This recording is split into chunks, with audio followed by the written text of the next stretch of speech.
So I am Jacob Komar.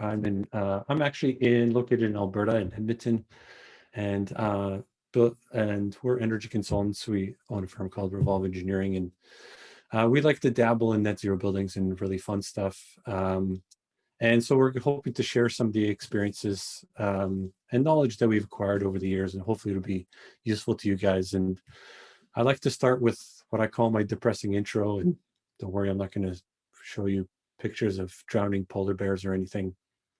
Well, not to my next presentation, but I like to frame this entire topic around climate change, because if anything that COVID has taught us is how profoundly and quickly our society and culture and everything can change in the midst of a crisis. And climate change is going to be a much bigger crisis than COVID ever was. So not looking at what's going to happen in the building industry and in the world in the context of climate change would be having a huge blind spot, in my opinion. It all centers around this 1.5 degree target that the world has agreed to, or most of the world. Luckily, the US is back in, and Edmonton agreed, the city where I'm from, has agreed to reach this 1.5 degree target, which means we get our own little carbon budget of 155 megatons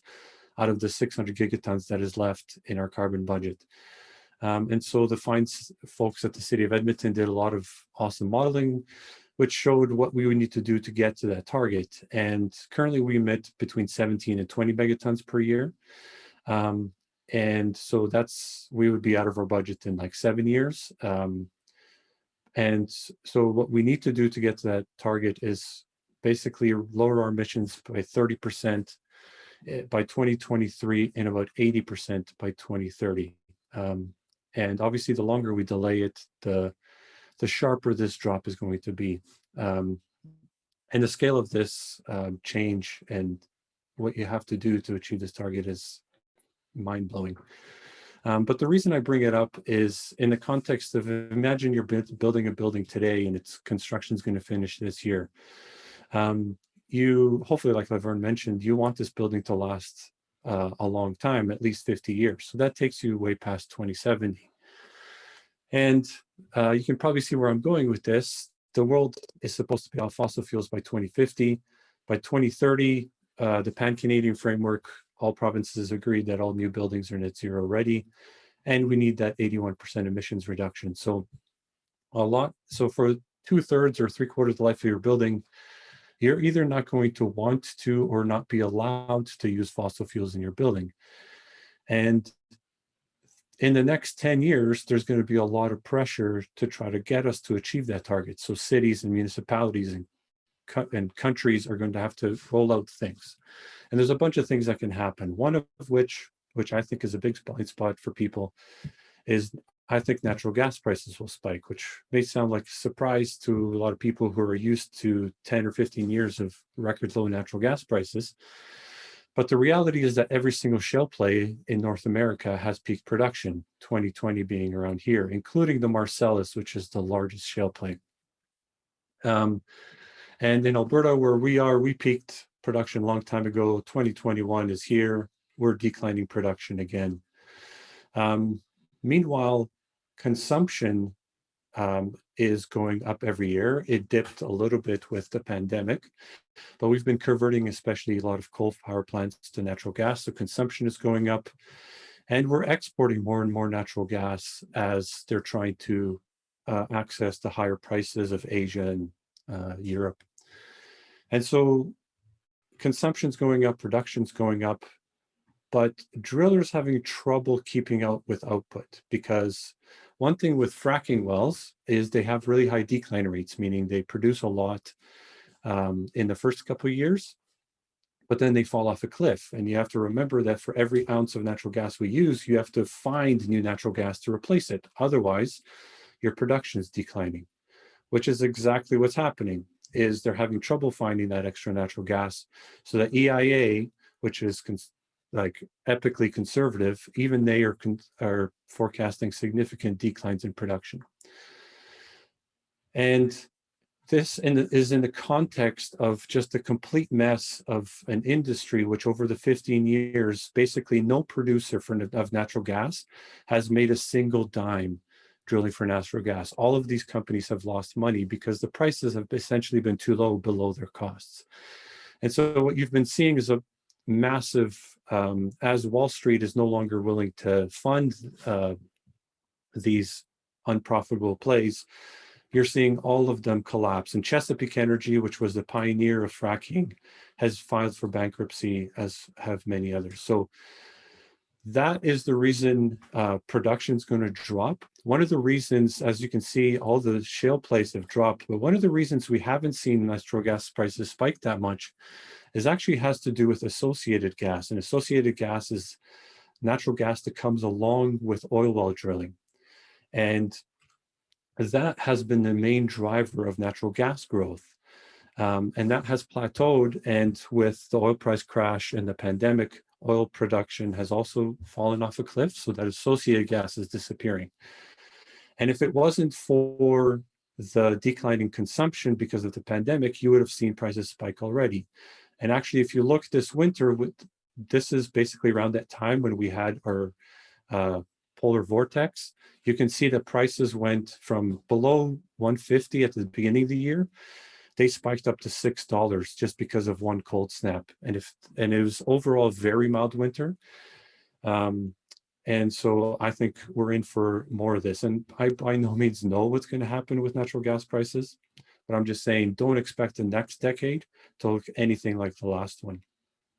So the other factor that I used to put up here is that carbon taxes will triple. And of course, we know we need a high carbon tax to meet our climate targets, but they've already done this. So I'm going to replace this.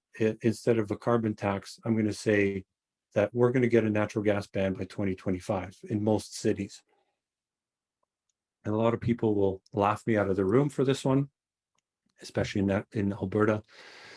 But in the context of what other cities are doing, San Francisco, New York, San Jose, and 53 other cities in the US have already instituted some sort of fossil fuel ban for new building connections. I think by the time we get to 2025 and half of our buildings are being built to net zero, this is going to be a very easy one. The other thing that's going to happen is renewable energy is only going to get cheaper. Solar, conventional wind and solar, solar and wind are already the cheapest forms of energy generation compared to conventional fossil fuel and coal. Solar has dropped 80% in the last decade and is forecasted to drop another 70%. Same thing with wind, albeit smaller. And battery costs are also have dropped 87% last decade and are projected to drop another 80%.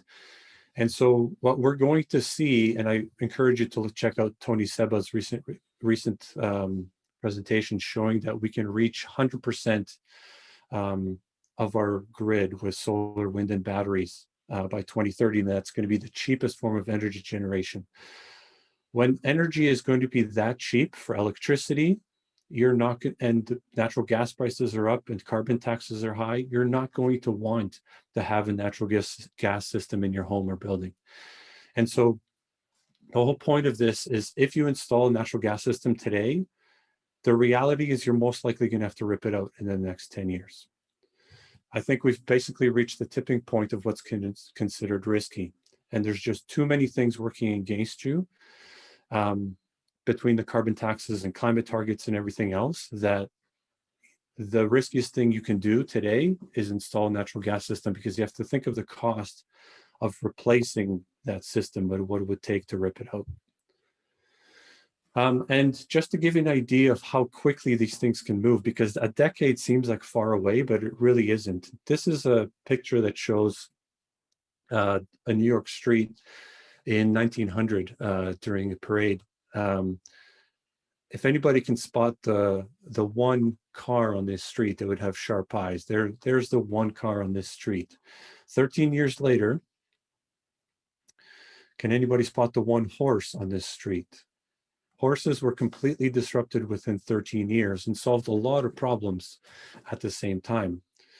And for a more recent example, Kodak, everybody remembers film taking, had record profits in the year 2000, and the CEO was glowing about, how picture taking is an all-time high.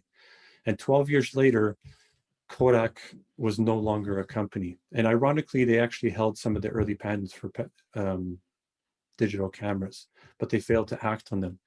And I think this is what we need to start thinking about, is if as a company, you're not keeping climate change in the back of your mind and how it's going to impact your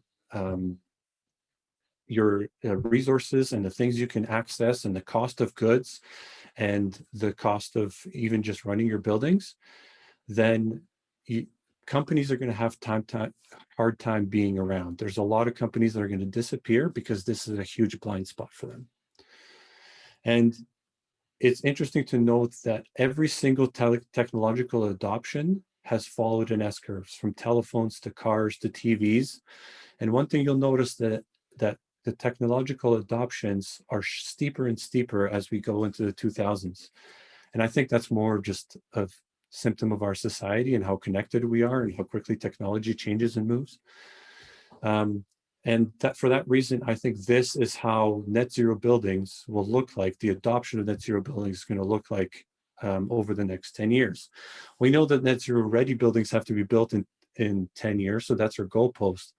And again, I think halfway through the decade, most buildings are going to be net zero ready or net zero energy, which is also exciting. But again, it shows you that, do you really want to be installing a traditional system today?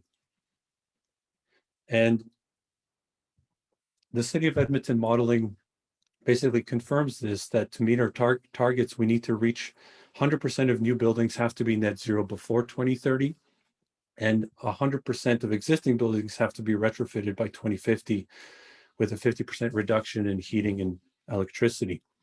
And of course, most of that has to come from solar or some sort of renewable energy. But we have to keep in mind that only 15% of a typical home is electricity. The rest is natural gas for hot water and space heating. So we have to start tackling this 85% if we're going to fix this problem. It's not going to just be a matter of throwing up more and more solar PV. So how do we do it? The traditional thinking around building net zero buildings has been, and the natural way to think of this, and I used to think this way too, is just add more insulation, right? That's the easiest. You got to stop that heat from leaking out. And Edmonton, which was actually pioneer in net zero homes, all of the early attempts at net zero were really passive. We're talking R60 walls, R100 roof, triple pane, quad pane windows, super low air changes, ERVs and all that. The whole point was to reduce the heating demand by 70 or 80% to below this, passive house, 15 kilowatt hours per square meter. And some were more successful than others. Most of them cost a lot of money. But I will ask, in the context of what we have to do in other existing buildings, is this approach practical for renovations? And actually, is it practical for new buildings as well? Because really, do we expect people to move out of their homes while we replace their wall with a 16-inch thick wall? How do you add insulation into the floor, for example? You can't. So let's take a typical home built in the last 10 or 15 years. I'm sure these homes look very similar in Winnipeg as they do in Alberta. And we're going to keep all the typical 2x6 stud wall, R40 roof, dual pane windows, standard infiltration. Let's say you upgraded your furnace to 95%, standard hot water tank, and let's say you're pretty good on your plug loads. So on this home, based on the roof area, the energy budget, we figured conservatively, we have about 13 kilowatts of PV, so our budget's 13,000 kilowatt hours. So we're going to try to get to net zero. And so this is the average home in Alberta, by the way, so the new build isn't that much more efficient. So we add triple pane windows, we improve the walls to R20 effective and add R50 roof. And that gets us an 18% improvement, which is great. I changed the weather file to a more recent weather file, which is warmer, so that helps us a little bit. excuse me, we added insulation into the floor and took the walls up to R30. And now we're seeing that diminishing return, and we're only getting about 8% or 13% improvement. So we're not getting there. So let's just go full passive. R40 foundation, R50 walls, R80 roof, Duxton fiberglass triple pane windows. That gets us down to 20. Still not there. If we add an air source heat pump for domestic hot water and electric heating, that gets us closer. And HRV doesn't really do anything. That's mostly because of the way we install them. And then finally, if we do air source heat pump for heating with backup, obviously, and one air change of infiltration, we improve the air tightness, which I agree that should have been done first. Now we get to our energy target of below 13. So just to summarize, we had to do all of these things to get to net zero. And if you look at this list, is anybody getting excited about all the upgrades they have to make to their home? Of course not. And again, this would cost a lot. And is it practical? Again, do we really expect people to rip out their walls and replace them with 16-inch thick walls? And of course, there's lot line limitations and all that stuff. So we also have to remember that adding insulation isn't just as simple as slapping on insulation. It's besides the added construction site or construction cost, this can be difficult to assemble on site. There may be a shortage of trades that know how to do it. You might reduce obviously your living area. Narrow lots and setbacks are a problem. And you have to understand the building physics. You can't just slap insulation and call it a day. You have to understand the envelope physics and how your dew point location changes and the breathability and all that stuff that are associated with that. Not to mention that in our sunny climates like Winnipeg and Alberta and Edmonton and Calgary, you can actually overheat homes pretty quickly, especially multi-residential home. So what's the alternative? If that's not practical, what would we do? Well, I think that the key that we need to start doing, and this is where our thinking has evolved over the years, is to start moving the needle a little bit more or a lot more to the active approach. And I know this is going to bother a lot of people and it's counterintuitive, but it comes down to kilowatt hours and the costs and how practical it is to get there. So I'm not saying the passive approach isn't important or that we shouldn't do that. It's just another approach we can take. So let's leave that concrete floor because we can't add insulation into it anyways. Let's leave that R16 wall and R40 roof in that home. Let's leave the air tightness. Let's upgrade the windows to triple pane with a high solar heat gain coefficient.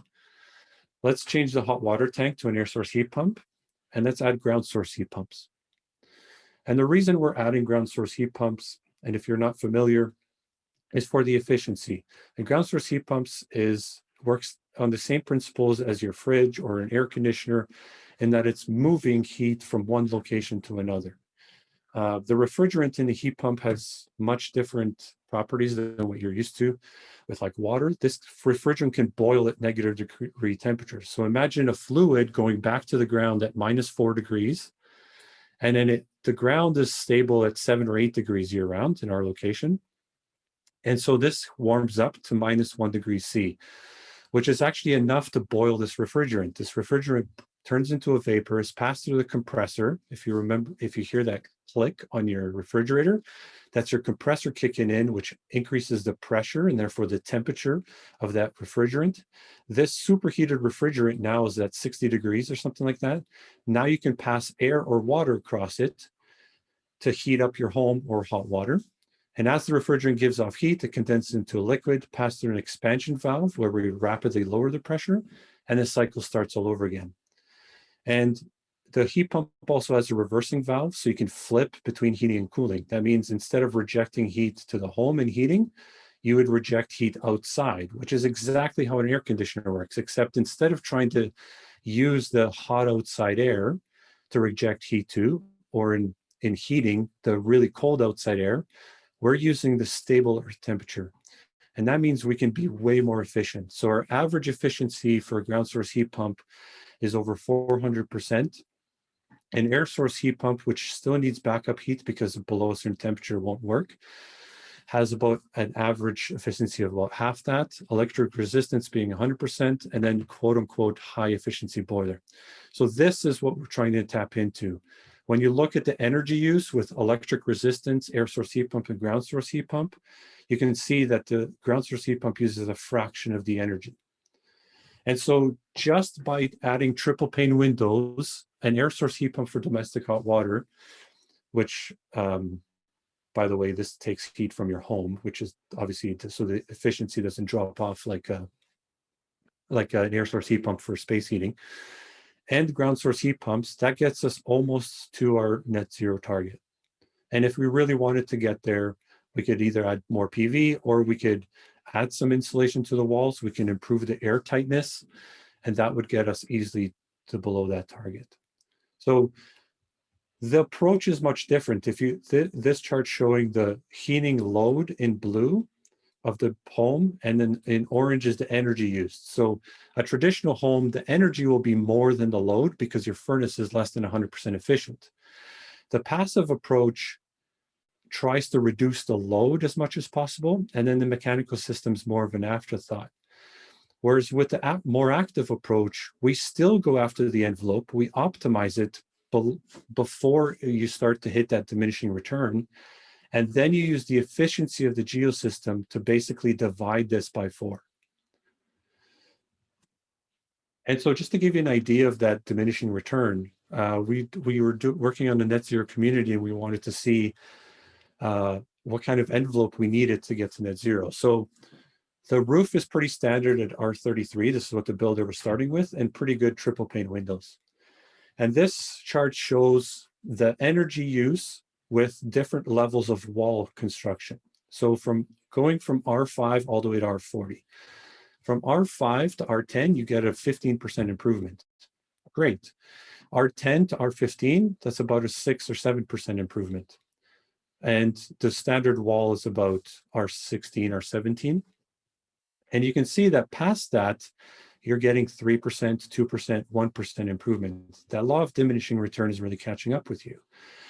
And when you add a geosystem, because you're dividing that load by 4, you're actually flattening that curve even more. So you can see past R20, there's almost 0 improvement in energy when you improve the envelope. And this is good news because that means we can hit net zero. We were able to reach net zero with a very traditional envelope. And again, I wanted to reiterate that I'm not saying envelope isn't important, and I'm not saying I don't want durable buildings.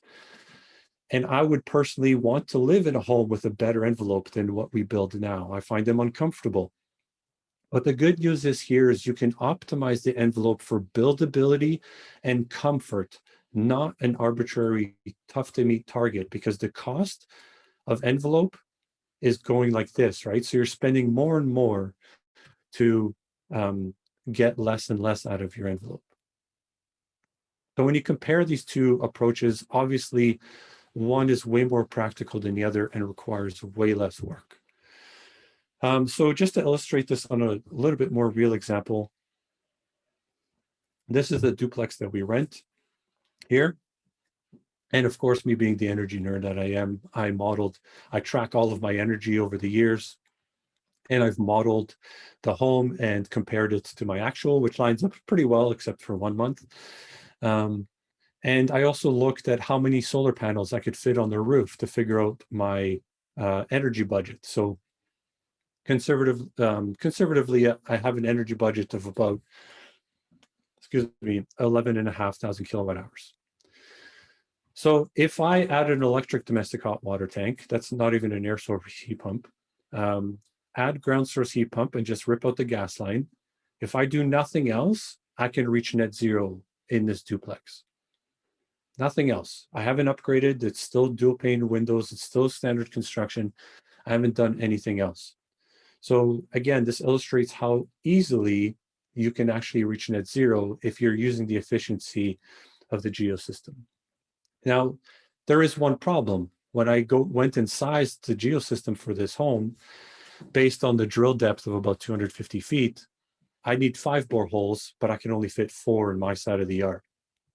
So I could drill deeper, but that costs more money, right? So if you drill less than 250 feet, you can, and this is going to change on location, but for us, you're drilling, if you go deeper with less boreholes, you might really increase your borehole cost. So I don't really want to do that. So one thing you can do is you can rely on the backup heat. It's electric resistance heater in the heat pump. It would only run basically a couple days a year, and you can get away with 4 boreholes. The other thing you can do is if you upgraded the windows to triple pane, then you can easily get away with 4 boreholes. Or if you improved your air tightness, then again. So obviously reducing the load would reduce the size of the system. And this is the approach you're going to have to take with older homes, and especially on bigger homes. Like mine is a duplex, right? So I'm sharing my load at a big wall with my neighbor. On bigger homes, on older homes that are very leaky, have bad envelope, we had colleagues that looked into envelope upgrades for a home like this. It was going to be about $120,000 to upgrade the walls. That's not very cheap. So I think the first thing you need to do is to reduce infiltration, especially older homes are going to be very leaky. And I recommend, if you haven't heard of a product called Aero Barrier, I would look them up. It's essentially, imagine a blower door test, but they spray this like sealant throughout the house, which finds every little nook and cranny and seals it up. And so this is before leakage. It was 4 air changes per hour. After, it's 0.3. Laura, how am I doing for time? You have just a few minutes left. Oh, geez. Okay, I'm going to have to go quicker. So, so then I would say replace the windows. That's another good place to put the money, because again, the windows might be really old. And then you probably have to add heat pumps. But I think, so I'm just going to skip in the interest of time. I clearly didn't plan this very well. I'm just going to, I was going to show some commercial examples, but I wanted to get to the fact that actually, let me just show one commercial example. So obviously this approach also works for, oh, you guys can't see my screen anymore. Apologies.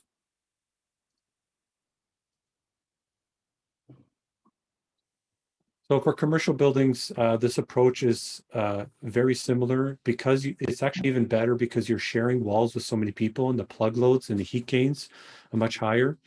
The geo can actually make more sense and have a much better payback as well. You can see this building was very cooling dominant, and it was going to overheat the ground unless we increased the size of the ground heat exchanger. So we actually put the hot water loads onto the ground loop and balanced the loads. And the payback was going to be about 9 years, saving about $44,000 a year. The carbon tax savings in 2030, by the way, is $46,000. But with the accelerated capital cost allowance, which is a provision in a tax system that allows you to write off the geo system and the heat pumps in the first year, the payback went to 1 year. One thing I want to note is going back to this problem with the space. Obviously, there's a lot of homes that have been built that may not have room for this approach. And so, quite frankly, we're going to have to move to district energy, and the utilities in Ontario and California and New York and Boston are already doing this en masse. Instead of upgrading their natural gas infrastructure, they're simply paying to basically install a really big community system where buildings share energy throughout the entire site. And that means instead of everybody having to put in their own geosystem, you basically buy a heat pump and you get energy from a central source. So whether it's a central geoloop or sewer heat recovery, or even ice rinks. Ice rinks reject 1,200 kilowatt hours of heat per year that is currently wasted, and you're actually paying to reject that heat with a chiller. And that one ice sheet can heat 90 of my duplexes, basically can handle all of the yearly heat demand. So that's 450 boreholes that are being replaced. So just to summarize, stop building natural gas buildings immediately. It's the riskiest thing you can do. Focus on energy efficiencies first. Infiltration, windows and geo is probably the best bang for upgrades. Net zero is not hard to do. Obviously, there's an upfront cost, and we need to find ways to pay for it, like PACE and other ways. Again, the active approach is the easiest, and that the community energy is likely the future of developments, simply because of the lack of space in some of our developments. And I just like to also remind people that every decision that we're making is a climate decision. And that I like this quote from Noam Chomsky, that we are always making a choice that no human in history has ever had to make. We are deciding whether organized human society will survive. So just to end on that positive note, and I will open it up to questions. Apologies, I had to rush there at the end. I clearly didn't have as much time as I thought. Problem, you did great there.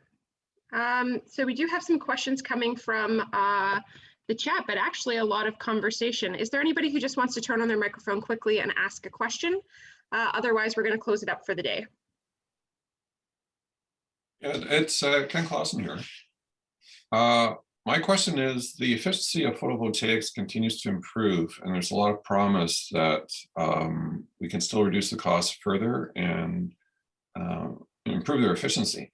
So if we have photovoltaics that are significantly more efficient and less expensive, how would that change your approach to net zero design, either new construction or retrofit? Mm-hmm. Yeah, and solar panels are getting more efficient and cheaper. I think costs are going to come down way more. Efficiency, the best ones are at 21%. I think we're physically limited to 30-something%. We can't get more than that. So it's not going to be a huge leap in efficiency, but cost is where it's going to drop. I think with solar getting cheaper, it changes the equation of when you stop upgrading other things, right? Because right now, energy efficiency is still cheaper than adding more solar PV. Geo, for the most part, is about 6 times cheaper per unit of energy than adding more PV. So solar would still have to come down quite a bit. Same thing with LED light bulbs. But once you hit a point, you're just not going to want to upgrade your envelope, or if you don't have room, you're not going to want to do something. So then you could just say, well, let's just add more PV. The question then is, do you have the room for that PV? Yeah, how much does it cost, and is it efficient enough to cover all your electricity needs? I would say that solar PV is more of an add-on system. You can add it at any point. I would say make sure the guts of your building, the part that's going to be there a long time, that you care about those like right now, and you cover off those right now when it's easy. That answered your question, hopefully. Hello? Hello. Yeah, we can hear you. Yeah, this is John Hockman. The other question is, why is everything fixed about having solar on your roof? What about community solar? And just as you can have community geothermal, you can have community solar. There's lots of areas around in neighborhoods where large arrays of solar PV could be installed. I think we need to get away, and it's solar PV done as a community system is cheaper than putting it on houses, and there's maintenance issues that are simpler if you got a community system. So we have to stop thinking about, oh, I don't have enough area on my roof. Yeah, so I 100% agree. And in Manitoba, you guys are lucky. You guys have a pretty clean grid anyways. In Alberta, we're not that lucky. I do think we don't need batteries. We have Lake Winnipeg as a battery. Yeah, and I think it will change. Like, obviously, the attractiveness of solar PV and whether you do a community or in your home is going to change depending on where you are, right? I think over time, when you're looking at your energy bills, and especially if the utilities don't decarbonize quickly and they start raising their rates and all that stuff, I think a solar system with battery storage at your home might start to look really attractive, right? If you can reduce your costs or your peak rates or whatever it is. So it's going to come down to, I think, money in the end.